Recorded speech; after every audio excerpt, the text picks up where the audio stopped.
রোজার মাসে সাংসারিক কাজ অনেকটাই কমিয়ে দিয়েছি, তারপরেও কিছু কাজ আছে যেই কাজগুলো একদমই না করলে হয় না। এই সব কাজ প্রতিদিন করতে করতে অভ্যাস হয়ে গেছে, এখন একদিন না করলে একটুও ভালো লাগে না। সংসারের কাজগুলো মেয়েরা খুব আপন মনে করেই করে, আর নিজের সংসারের কাজ করতে কারই না ভালো লাগে। আজ তো ঘর মুছতে যেয়ে অনেকটাই বিপদে পড়ে গেছিলাম, তো চলেন আপনাদের সাথে শেয়ার করি। আমি আশা করছি আমার আজকের ভিডিওটিও আপনাদের কাছে অনেক বেশি ভালো লাগবে। সো হ্যালো এভরিওয়ান, আসসালামু আলাইকুম সবাইকে। আমি আশা করছি দেশ ও দেশের বাইরে থেকে যারা আমার ভিডিওটি দেখতেছেন, আল্লাহ পাক আপনাদের সবাইকে সুস্থ রাখছেন, ভালো রাখছেন। তো এই যে রোজার মাসে সকালের নাস্তায় বাচ্চাদের খাবার এরকমই হয়। আজ অনেকটা বেলা করেই ঘুম থেকে উঠেছিলাম, খুবই মাথা ব্যথা করতেছিল, কিছুই করতে ইচ্ছা করতেছিল না। ওই জন্যই কয়েকটা চিড়া ভিজিয়ে নিয়েছি, বাচ্চাকে খাওয়াবো। আমার তো আর খাওয়ার প্যারা নাই, কিন্তু তাহসানকে খাওয়াতে হবে। এই যে এখানে চিড়া ভিজাইতে যেয়ে আমি অনেকটা চিড়া ভিজিয়ে ফেলেছি।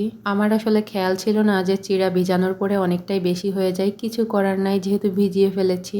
ও যতটা পারবে খাবে। আমি তো কয়েকবার করে ভালো করেই ধুয়ে নিচ্ছিলাম, চিড়ার ভিতরে এত পরিমাণ ময়লা থাকে, কি পরিমাণ ময়লা পানি বের হচ্ছিল। আমি বেশ কয়েকবার ধুয়ে একটু ভিজিয়ে রেখে দিয়েছিলাম, যাতে করে একদম গলে যাবে, ওকে খাওয়াতে অনেকটাই ভালো হবে। তারপরেই তো পানি নিংড়িয়ে একটু লবণ দিয়ে চটকিয়ে ওকে খাওয়াবো, কিন্তু বাচ্চা মানুষ একটু ভালো না লাগলে খাবে না। ওই জন্য আমি অল্প পরিমাণে চিনিও দিয়েছিলাম, খুবই সামান্য পরিমাণে দিয়েছিলাম, যাতে করে মুখে ভালো লাগবে আরও খাবে। আমার বাচ্চাটা তেমন একটা কিছুই খেতে চায় না, যার কারণে আমার এত এত ঝামেলা। তারপরে আর কি তাহসানকে খাইয়ে বেডরুমে চলে আসছি। এখন এই যে বেডরুমটা সুন্দর করে গুছিয়ে নিব। আগে কাঁথাগুলো ভাঁজ করে নিচ্ছিলাম, তারপরে বিছানাটা ঝাড়ু দিব। আজ এত পরিমাণ বাতাস ছিল বাহিরে, একদম বিছানার চাদর উল্টিয়ে নিয়ে চলে যাচ্ছিল। বারবার করে বিছানা গুছিয়ে রাখতেছি, তারপরে ওই যে বাতাসে উড়িয়ে নিয়ে যাচ্ছে। ওই জন্যই ভাবলাম চাদরটা তোশকের ভিতরে দিয়ে দিব, তাহলে আর উড়বে না। আচ্ছা, কাজ করতে করতে আপনাদের সাথে কয়েকটা কমেন্টস শেয়ার করি। আগের দিনের ফার্নিচারের ভিডিওতে একটা আপু কমেন্টস করেছে, আপনার খাটের মতো এরকম খাট 5-6 হাজার টাকায় পাওয়া যায়, আর ড্রেসিং টেবিল তো 3-4 হাজার টাকা লাগে, আর এগুলো রেডিমেড কিনতেই পাওয়া যায়, আপনারটাও রেডিমেড কেনা, এইটা আমি 100% শিওর। সে এরকমভাবে আমাকে একটা কমেন্টস করেছে, তারপরে আমি তার কমেন্টসের রিপ্লাই করেছিলাম অবশ্য। রেডিমেড কেনা আর বানানোর মধ্যে পার্থক্য কী? যারা রেডিমেড বিক্রি করতেছে তারাও তো আগে বানিয়েছে, তারপরে বিক্রি করতেছে। আর আমি যেহেতু বানাতে দিয়েছিলাম, ওই জন্য আমাকে বানিয়ে দিয়েছে, কিন্তু দুইটার মধ্যে পার্থক্য কী বুঝলাম না। দুইটাই তো বানিয়েছে, কিন্তু আমারটা আমি বানিয়ে নিয়েছি, আমার পছন্দ মতো ডিজাইন করে বানিয়েছি। হ্যাঁ, তবে এই রিং ডিজাইন এখন অহরহ সচরাচর আছে, এগুলো এখন সবার ঘরেই আছে।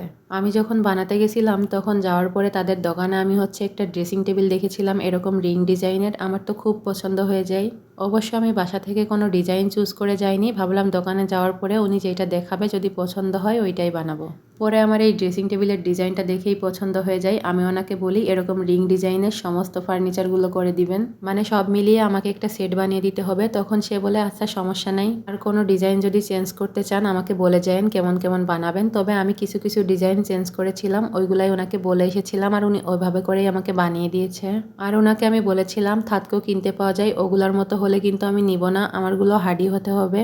তারপরেও আমার ওয়ার্ড্রপটা কিন্তু ডাবল পার্টের, ওই জন্য একটু দামটাও পড়েছে বেশি। তারপরে আমার খাটটা তো একদমই বক্স খাট, কোথাও কোনো ফাঁকা নাই। আর ভিতরে যেই সুপারি গাছ দিয়ে যেটা বানাই ওইটা কিন্তু আমার সুপারি গাছের না, ওইটা বোর্ডের। মানে ফার্নিচারগুলো যেই বোর্ডের, আমার তোশকের নিচেও কিন্তু সেম ওই রকমই, কোথাও ফাঁকা নাই, একদম আটানো। যাই হোক, যারা এগুলা বোঝে তাদেরকে বোঝানো যায়, যারা বুঝতে চায় না তাদেরকে হাজার বোঝালেও বুঝবে না। তবে আমি তাদেরকে বোঝাতেও চাই না, বুঝলে বুঝপাতা, না বুঝলে তেজপাতা।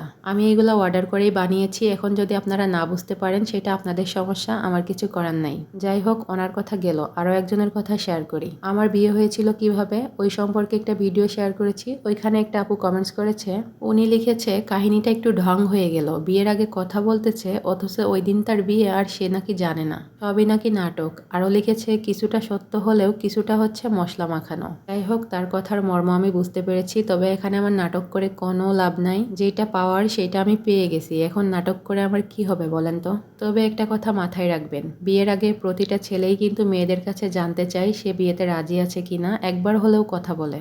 আমারও সেরকম ভাবেই তার সাথে কথা হয়েছিল, কিন্তু পরে আমাদের বিয়েটা ভেঙে যায়, আমার বাড়ি থেকে রাজি ছিল না। সেদিন সকালবেলায় যখন আমি কলেজে যাই, সেদিন আমি শুনে গেছিলাম বিয়েটা নাকি ভেঙে গেছে, আর হবে না বিয়েটা। তবে যখন দুপুরবেলায় কলেজ থেকে বাসায় আসি, এসেই শুনতে পাই আমার নাকি বিয়ে ঠিক হয়ে গেছে, সবকিছুর আয়োজন চলতেছে। আচ্ছা, এখন বলেন তো এখানে আমার নাটকের কি হইলো, এত নাটক করে আমার লাভ কি বলেন তো। তবে একটা সহজ কথা বুঝলেই তো হয়, একটা 4-5 মিনিটের ভিডিওতে 3 বছরের বিয়ের গল্প কখনোই করা সম্ভব না। তবে আমি শর্টকাটে যতটা পেরেছি ততটাই বলেছি। আমি যদি পুরো গল্প বলতে চাই আমার 3 বছরেও শেষ হবে না। যাই হোক, এগুলো হচ্ছে ব্যাড কমেন্টস, অনেক ভালো ভালো কমেন্টসও আছে, আপনারা দেখলেই বুঝতে পারবেন। কথা বলতে বলতে কাজ করে নিয়েছি অনেকগুলাই। এখন এই যে ঘর মুছতে আসছিলাম, এসে দেখি যে ঘর মোছার এটা হচ্ছে ভেঙে গেছে, একদম মোছার মতোই নাই।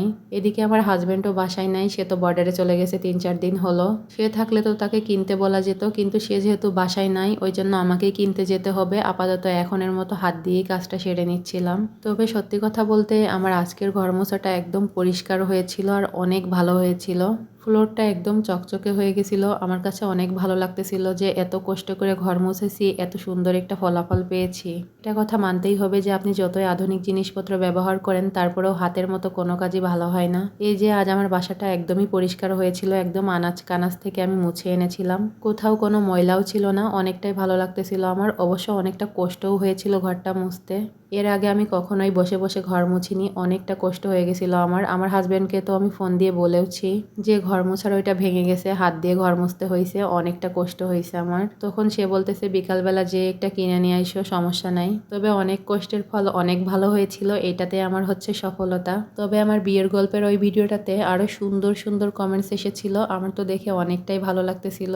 একজন তো কমেন্টস করেছে, আপু তোমার বিয়ের গল্প শুনতে যেয়ে আমার বিয়ের কথা মনে পড়ে গেল, তোমার বিয়ের কাহিনীটা আসলে অনেক ভালো লেগেছে।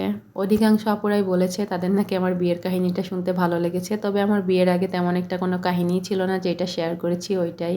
এই যে ভিডিও করি দেখে বাসার কাজগুলোই একদম মুখ বেঁধে হেজাব পরে করি। যাই হোক, দেখতে দেখতে কিন্তু 2 রুমই আমি মুছে নিয়েছি। এখন এই যে বেলকনিটা মুছে নিচ্ছিলাম। দেখেছেন আমি কাজের বেটি হয়ে গেছি। কেউ কেউ তো আবার মনে করে বাসায় যেহেতু কাজ করি আমি মনে হয় কাজের মহিলা। আরে ভাই, কাজের মহিলা হইতেও যোগ্যতা লাগে, আমার সেই যোগ্যতা আছে, ওই জন্য আমি এই বাসার কাজের মহিলা হয়েছি।